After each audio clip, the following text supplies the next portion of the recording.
তো আজকে আমরা আলোচনা করব বদমাস রুলের ব্যাপারে। বদমাস যে আমাদের সরল অঙ্ক যেগুলো করি সেগুলো বদমাস রুলের সাহায্যে আমরা করতে পারি।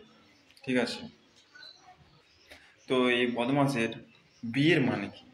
বদমাসের বিয়ের মানে হচ্ছে ব্র্যাকেট। ফার্স্ট ব্র্যাকেট আছে, সেকেন্ড ব্র্যাকেট আছে এবং থার্ড ব্র্যাকেট আছে। প্রথমে আমাদেরকে ফার্স্ট ব্র্যাকেটের কাজ করতে হয়, দিয়ে সেকেন্ড ব্র্যাকেট এবং দিয়ে থার্ড ব্র্যাকেটের কাজ করতে হয়। ঠিক আছে, তারপর আছে আমাদের ও এর কাজ কি? ও এর কাজ হচ্ছে অফ বা এর। ঠিক আছে, প্রথমে ব্র্যাকেটের কাজ হবে। ঠিক আছে, ব্র্যাকেটের কাজ হওয়ার পর ও এর কাজ হবে, ও মানে এর। ঠিক আছে,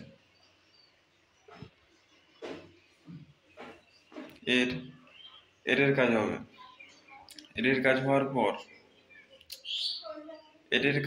পর ডি মানে কি? ডি মানে হচ্ছে ডিভিশন। এই আমাদের এই ডিভিশনের কাজ হবে। ডিভিশনের কাজ হওয়ার পর ডিভিশন মানে কি?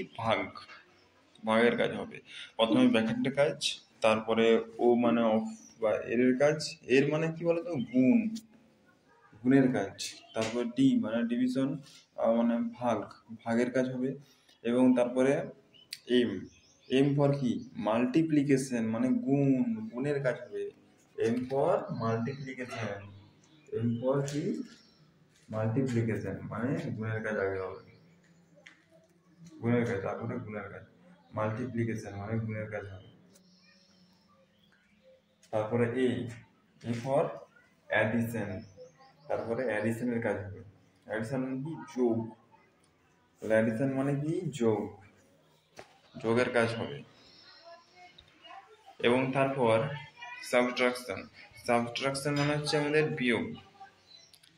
তারপরে বিয়োগের কাজ হবে। এরকম অনেক পরীক্ষায় আমাদের এই সরল অঙ্ক আসে এবং আমরা ঠিক বুঝে উঠতে পারি না যে এটা কিভাবে হবে।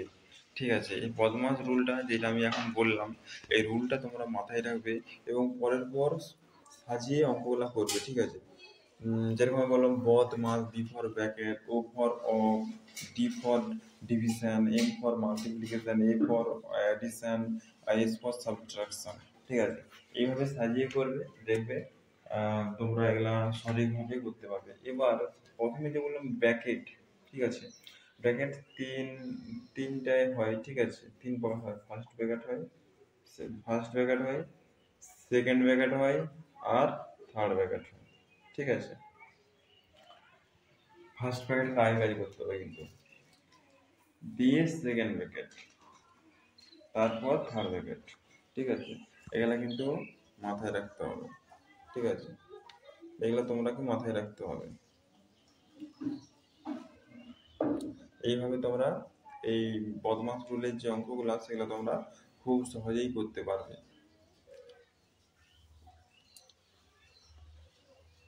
অঙ্ক যে লোক বলে খুব কড়া, কিন্তু কড়া নয়, সহজ অঙ্ক। তোমরা যদি একটু বোঝো এবং ভালোভাবে প্র্যাকটিস করো, তোমাদের ভালোভাবে তোমরা জানতে পারবে এবং ভালোভাবে শিখতে পারবে।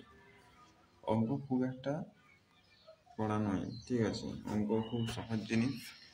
তোমরা যদি রেগুলার বেসিক্সে তোমরা প্র্যাকটিস করো, তোমরা সব কিছু তোমরা বুঝতে পারবে এবং জানতে পারবে।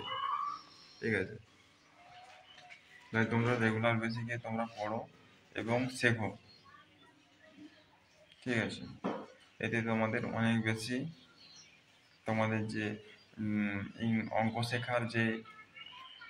শেখার যে তোমাদের জার্নি, সেই জার্নিটা অনেক বেশি ভালো হবে এবং তোমরা ভালোভাবে শিখতে পারবে। তাই তোমরা শেখো এবং উন্নতির দিকে এগিয়ে যাও। আজকাল যে কম্পিটিশনের যুগ চলছে, ঠিক আছে, তোমাদেরকে শিখতেই হবে এবং জানতেই হবে। অঙ্ক, ইংলিশ, সায়েন্স এগুলো শিখতেই হবে। কারণ এই